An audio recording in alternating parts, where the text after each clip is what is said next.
Onésime Reclus, géographe. La francophonie, c'est la conscience chez les francophones d'avoir une langue et une culture francophone. C'est quoi un francophone? Un francophone, allez. Un francophone, c'est quelqu'un qui parle français ou qui veut parler français. Voilà la définition officielle. Tous les gens qui sont ou semblent être destinés à rester ou à devenir participants de la langue française. Voilà.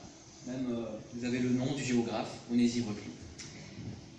Donc vous êtes aussi francophone. Et vous ne parlez pas 100% français, mais c'est pas un problème. Parce que vous voulez parler français. Donc, vous êtes francophone aussi. Et voilà la carte de la francophonie. Oh là là. Incroyable. Non. Ça retombe les principes, on parle français? Ouais, on parle français.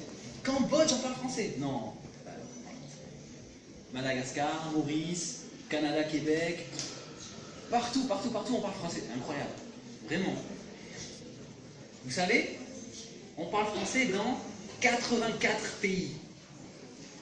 Même plus. Mais 84 pays, ces 84 pays sont membres de l'Organisation internationale de la francophonie. Et l'Organisation internationale de la francophonie, vous avez des logos ici, j'ai vu, un peu partout. Vous savez, c'est ce logo-là. Vous avez déjà vu. Eh bien, c'est le logo de l'Organisation internationale de la francophonie. Et voici quelques chiffres pour expliquer. Voilà, parce qu'on aime bien les tops maintenant, top 10, top 5, etc. Moi, j'ai mon top 8 des raisons d'apprendre le français. Alors, numéro 1. Voilà, comment? Ça, c'est difficile, non? 264 14. 274 millions de francophones dans le monde. Purée. Et encore, ça c'est les chiffres officiels. En réalité, c'est bien plus. Comme j'ai dit, numéro 2, l'Organisation internationale de la francophonie, c'est quoi ça? 80? Non. 84, ouais. 84 États et gouvernements, dont voilà, 23 membres observateurs, ça veut dire des pays qui souhaitent développer encore plus le français dans leur culture. Voilà, donc j'ai dit partout dans le monde, donc les 5 continents, sur les 5 continents on parle français. Amérique, Asie, Europe, Afrique, Océanie, on parle français. Raison numéro 3, 125 millions de personnes apprennent le français. Et vous faites partie de ces 125 millions. Donc 125 millions plus 120, 200, je sais pas. Ok. Donc déjà, vous voyez que le français, vous n'êtes pas les seuls à apprendre. Vous êtes vraiment beaucoup. Raison numéro 4, voilà. Le français, c'est la 5e langue au monde. 5e. Premier, mandarin. 2e, anglais. 3e, espagnol. Je sais plus. 4e, arabe, j'imagine. Et 5e, français. Avec l'anglais, il y a un point commun. L'anglais, on parle sur les 5 continents. Et le français aussi. Et c'est tout. Anglais, français sur les 5 continents. Pas espagnol sur les 5 continents. Non. Voilà, pas chinois sur les 5 continents, non. Juste français, anglais. Ok. Raison numéro 5. Peut-être vous ne voulez pas travailler comme professeur. Peut-être vous ne voulez pas être traducteur de français. C'est pas un problème. Peut-être vous voulez travailler dans le business, le commerce, le management.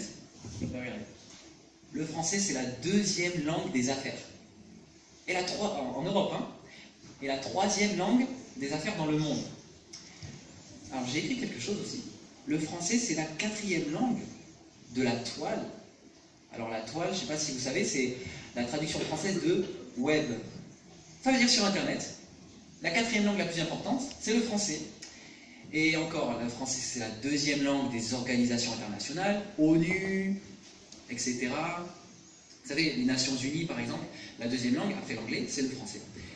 Et, huitième et dernière raison, je vais le dire, c'est 20% du commerce mondial, 20% du commerce global est fait en français.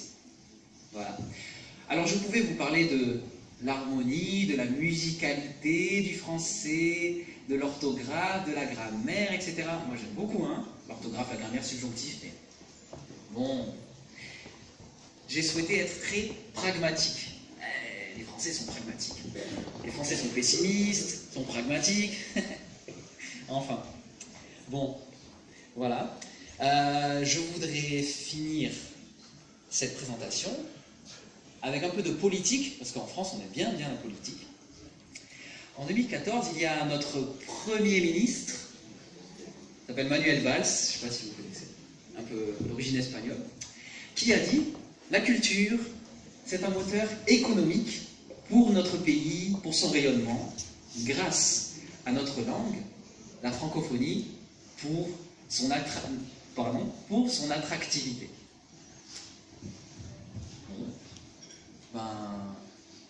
J'ai voulu être bref parce qu'on a encore beaucoup de choses au programme. On a beaucoup de théâtre, on a un orchestre, oh là là, vraiment très professionnel de collège pédagogique, super.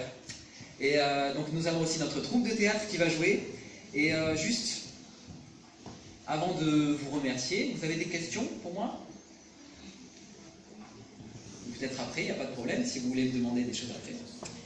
Donc, alors je vous remercie pour votre attention et surtout, je remercie le collège pédagogique Stéphane Cianuare pour son accueil. Mulțumesc.